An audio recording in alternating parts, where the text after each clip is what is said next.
Hey, everybody, welcome to Chapter 10, Empowering Employees for Success. I've once heard it said that a great leader is someone who gives the people they lead what they need to be successful. So I think this chapter has some of that idea in it. We ultimately want, if in a perfect world, right, we would give people everything they need to successfully do what we're asking them to do and to successfully sort of make their own judgments, but that's not always that possible in the real world. So let's take a look at some of the concepts here in chapter 10. So this chapter is actually about the human resources department and what they do, which, at some places it just feels like they're this thing operating off in the distance that none of us really know what they've got going on, which that's, I don't know if that's ideal, but it's kind of the way it is in a lot of places. Other places, they're more involved. So some of the things that they do is they determine the need for employees. In other words, what positions do we need to fill? What positions can be left empty? And they do that by meeting with supervisors and also looking at the organizational chart and the overall strategic plan. So, a lot of times that's set by senior leadership, and then the supervisors will say, this is what the people we need to sort of meet those goals, and then there'll be a conversation, and ultimately they'll go out to human resources and they will find staff we need. Another thing human resources department does is they develop job descriptions and job specifications. Again, they go around, talk to supervisors and department employees, and figure out what people do. So that way, as they try to hire people for positions, they know what the nature of the position is, and that helps develop the job descriptions. Something else they do in human resources, determine how many employees to hire. Again, that was kind of part of the earlier concept, which is just filling the positions that are necessary. They also do recruitment and selection assistance. So depending on the organization, sometimes organizations will try to fill positions in upper levels with promoting people from lower levels. Other times they'll want to hire in people in those upper positions. And then HR also has to, work within the organizational structure to figure out how they're going to recruit people into the company. And so that's another role of the HR department.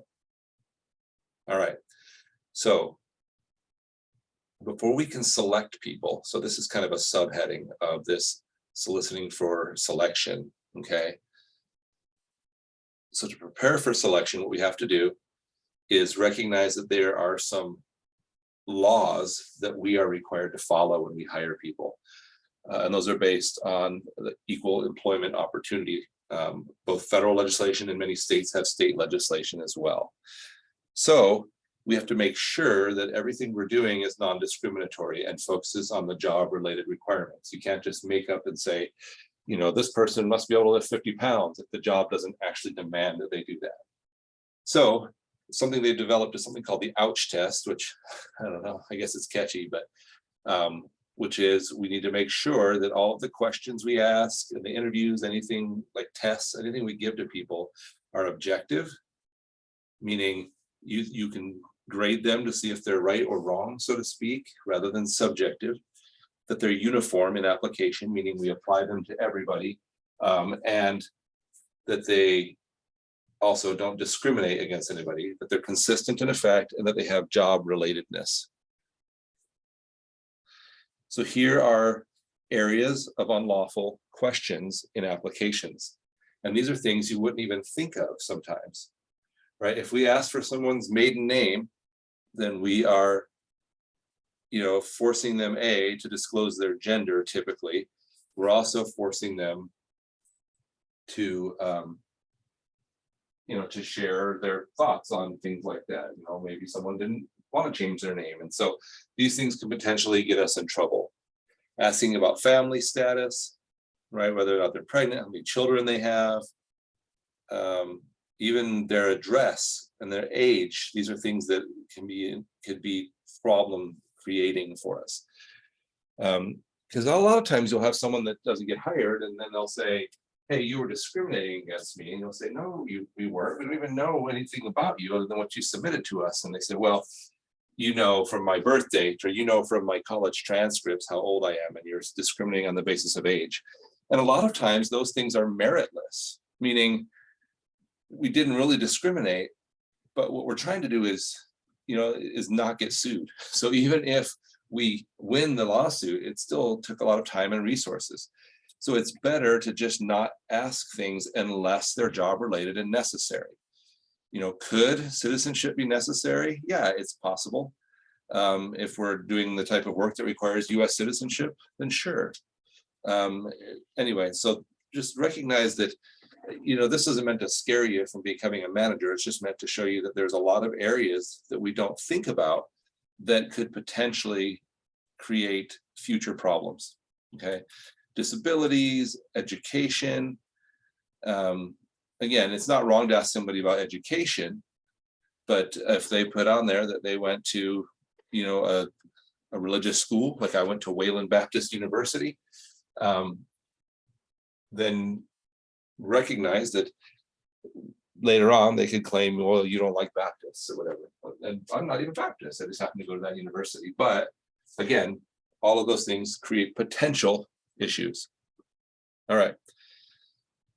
So once we have put the job out there, because we've developed a good position open notice, which is based on the appropriate skills and job qualifications, then people apply.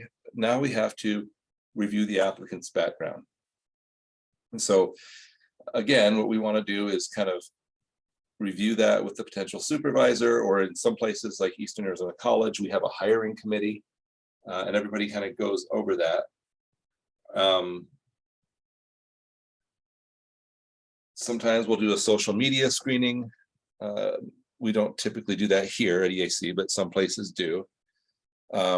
And there's, potential legal things coming down the line on that, where people feel like they've been discriminated against because of something posted on their social media, and argue that their social media is personal and not job related. If we don't check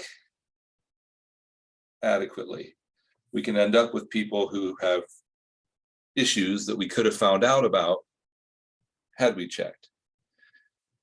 It's hard when you call someone's previous employer, because all the previous employer is going to say is, yes, they worked from us from this date to this date.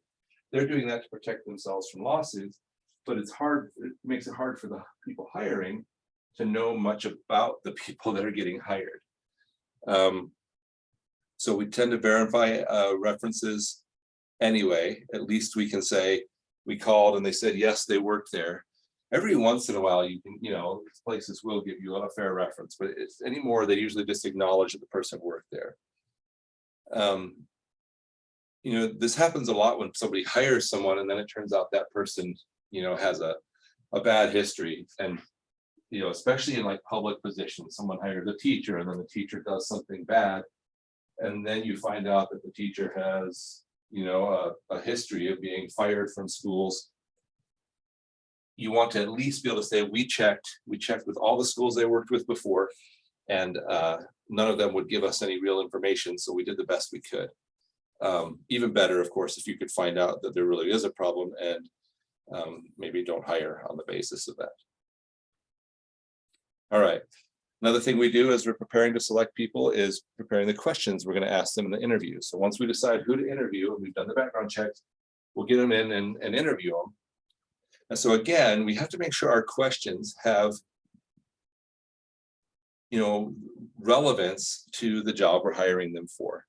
Sometimes we want to test their knowledge or skills, or that we're trying to test personal attributes that we believe fit with our culture at the organization, and that we believe are sort of personal attributes related to the type of performance we want.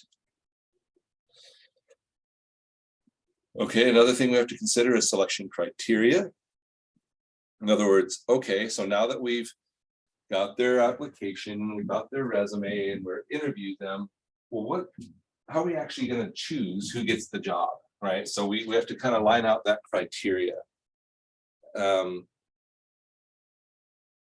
How do we weight the value of the interview? How do we weight the value of everything else? And ultimately, how do we decide? So on the screen here, I won't read them all to you, but this is things you can do to set the stage for an effective employment interview. Okay.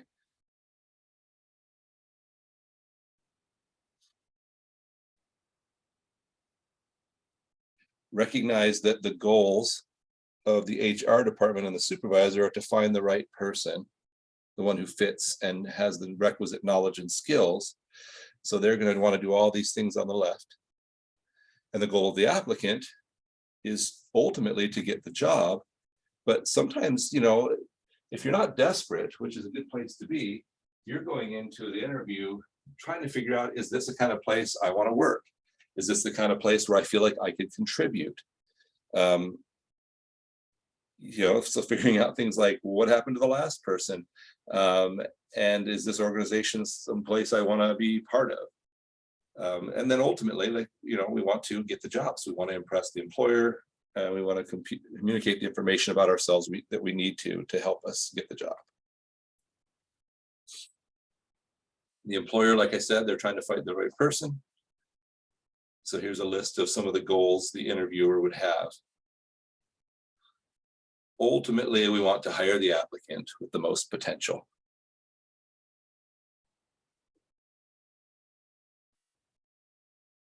So we do the interview.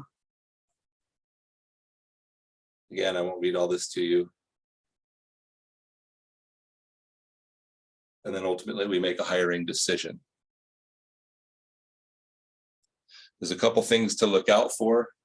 One is what's called nepotism, which is hiring your relatives. I think it may not be technically nepotism, but hiring close friends can fit in that same sort of category. For private businesses, this is not illegal. And it's not even really wrong, right? Like for certain situations, you may want to keep the business in your family.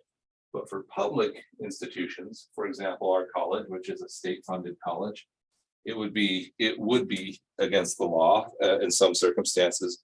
And at the very least, it could create ethical questions, right? So it's important that you document the whole process and that it's clear that the person was chosen because you believe that they have the most potential. If you can document that whole thing, that there was a whole process in place, that is the best way to protect yourself from lawsuits and the best way to find the right person for the job. I mean, which is ultimately what you want to do. So once you've hired new people, then you have to bring them on board. A lot of organizations are weak in this area. They'll go through this big process to hire somebody, but then they won't go through a good process to onboard them, to bring them to the company. So the first part is orientation, right? To smooth their transition into the organization. Every organization has different ways of doing things. And so to sort of give people an understanding of how things are done and what the culture is at the new organization is important. Mentoring people, getting them, either formally linked up with a more experienced employee, or at the very least having an informal network where people can sort of talk to their coworkers that have been there longer to help them through this transition process. And then we train people. We want to make sure, even if someone has gone to all the right school and they're very bright, they still need to learn the way we do stuff at the company. And so a lot of places do formal training, like actually classroom training, where you have to sit down and be trained in the processes, but also on the job training. So again, maybe you work right next to somebody who has experience and they show you how things are done, or something like that. Anyway, so we want to train and make sure people are ready. Once people have been there a while, sometimes we cross-train them, right? We train them in one task, and then when they're good at that task, we train them in another task. That helps if people are sick and you need to fill in, or if the force ever gets reduced, you can have people filling in at different spots. And then I'm not sure how this fits in training and development, but RIF, reduction in force, is where sometimes jobs get terminated because of funding requirements or work requirements. And so again, I think maybe the reason they include it here is because if we cross-train people and we have them able to do multiple jobs, then maybe we can not have to lay off as many people. We can put them in other positions where there is better funding or better work requirements. Anyway, so that's kind of the information for chapter 10. As always, if you have questions, don't be afraid to ask, and I hope you have a great week.